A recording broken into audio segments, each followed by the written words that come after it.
Hi, this is Kim, and you are watching ECT TV, episode 21.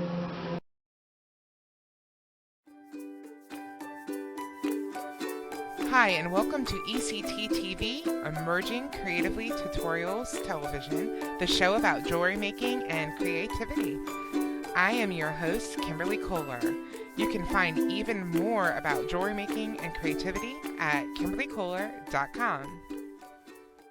So today I'm going to teach you how to make a cute, simple little adjustable ring. I love making rings with wire. It's just great because you can add rings to your own collection and have them on every finger if you want, or switch them out depending on your mood or what you're wearing. And actually this ring is a great little introduction into my book, Wire Wrapping for Beginners. I have just done a revision of it, and I've added a bunch of stuff. So there's more techniques, and then there are several projects, and 6 of them are ring projects in particular. And you will learn how to make all sorts of jewelry. This is great for people who have just kind of either started working with wire or want to start working with wire but don't have kind of the basic techniques yet, such as making a wire wrap loop or making a bead link or making rings with wire.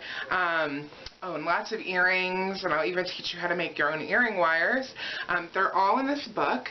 I haven't been able to, as of the time of this taping, update the sales page to show all the cool new benefits for the book because my website is undergoing a host change that's taking a little bit longer than I expected. But I assure you, the book is the new version that you will receive if you do wish to check it out and purchase it.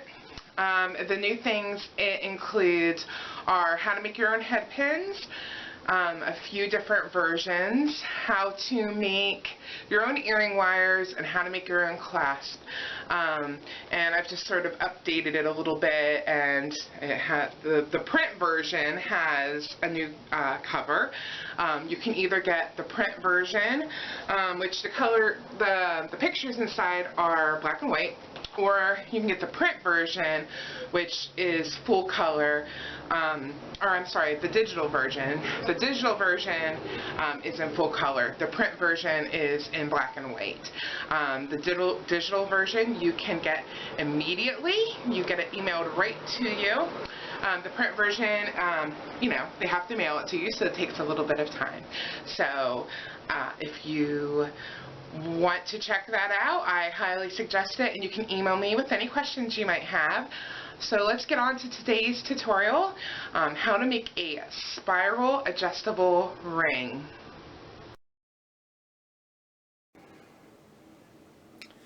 So for this project, you are going to need wire, and I am using copper wire. This is 18 gauge half hard wire. You could also use silver or even like artist wire, that sort of thing, silver plated copper. Just look for 18 gauge half hard, and you're only going to need about 6 inches or so of it. You will need a ring mandrel. You will need wire cutters. You'll need chain nose pliers and also round nose pliers for this project. So to get started, we're going to cut about 6 inches of wire, and I'm going to be making a flush cut, which means the back end of the wire cutters is toward the work. And then I'm just going to make sure the other side is also a flush cut. And I'm making sure that my wire doesn't fly all over the place. So we have that. And I'm going to show you a little trick I've shown you before if you've been watching these episodes or followed my website, when I'm making loops, and in this case we're going to be making spirals, but they start with loops, I take a Sharpie and just make a mark on my round nose pliers, so I can follow that mark for every spiral I'm making, so they'll be uniform. Now, the mark will eventually rub off, so that's kind of why you have to do it for each project. And they do have round nose pliers that you can get that actually have the different sizes, so you wouldn't actually have to do that. But if you just have regular round nose pliers, that is what you do. So now we're going to hold the wire in the round nose pliers, and we are going to line up the wire with the mark we just made. And then the wire should be at the top. When you're looking at your pliers like this, the wire should reach the top but not be poking through, so you should be able to run your fingers through. Now we're going to start by making a loop that is going to look like a P when we're done with it. To do that, we're just going to simply twist our wrist away from us, and at the same time I'm going to be wrapping the wire around the round nose pliers kind of with my thumb. So you just twist as far as you go, and then come back, readjust, make sure your wire is still lined up with that Sharpie mark you made, and that you have the wire tight against the pliers, and then complete the loop, and it should look like this. And now grab your chain nose pliers, hold the loop in your chain nose pliers, and we're going to start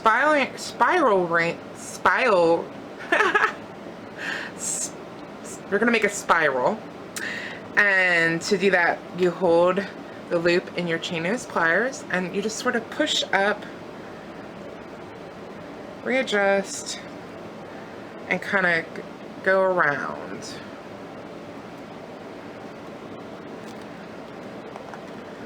So how many times you go around is kind of going to be dependent upon how large you will be making your ring. We're going to be making 2 spirals, one on each side, so you kind of, you might want to keep them even, or maybe in your design you'd like one to be larger than the other, but that's fine. So I'm just going to go around a couple times for now. Oops. And then I'm going to go ahead and start my spiral on the other side, which is exactly the same thing as I just showed you, but when you hold the wire, this spiral that you made should be pointing at you. So the 2 spirals will be going in opposite directions. And so go ahead and start that. And again, I'm just going to go around a few times. I have a lot of space here, so I'm going to go back to my original loop, or my original spiral, and go around another time. Alright. So I have a few inches in between here, about 2.5. And again, like I said, how much room you need here, this is going to be the shank of your ring. So depends on how large you're making your ring. If you're making kind of a small one, like for your top of your finger, you need less, or if you have small fingers, you need less room than if you are, making a larger one. So now we're just going to bend the wire around our ring mandrel. If you know your ring size, you want to do it around your ring size. If you're making it for someone else and you're not 100% sure, I'd say an average size that I made a lot of rings were around like 7, 7.5, maybe even possibly 8, but usually around 7. So that's a good place to start. And the ring is adjustable, so they can actually, you know, change the size, move it a little bit once they have it, if you're making it for somebody else. So, you know, kind of pick your size and then just bend the ring around. And if you don't have a ring mandrel, you could try using something else that is in the same shape, you know, like maybe a marker or something, but you're not going to be able to tell what size it is, so it'll kind of be experimental, I guess. So I am just wrapping this around, and then I'm kind of pushing in the spiral, so they'll be in round 2. Okay, and now I'm taking it off and just making sure everything is still going the right way, and you have your ring. And that's really all there is to it. It's that simple. You can, if you have a hammer, when you have the ring on the mandrel, hammer, especially these spirals, so that it is in that round shape. But with this wire, I've found the 18 gauge, it's pretty sturdy. Like, you don't really need to do that if you don't want to. So that is all there is to it. Find show notes and a photographic tutorial at KimberlyKoehler.com. This week's show notes, however, will be a little late because of some maintenance with my website. To get future ECT TV episode tutorials in PDF form, sign up for my newsletter on my website. If you like this video, I would love it if you would give me a thumbs up. You can connect with me on Twitter at Kimberly Koehler, or Facebook at facebook.com/emergingcreativelytutorials, or on my brand new Instagram at Kimberly Koehler. Thank you so much for watching, and I'll see you again in 2 weeks.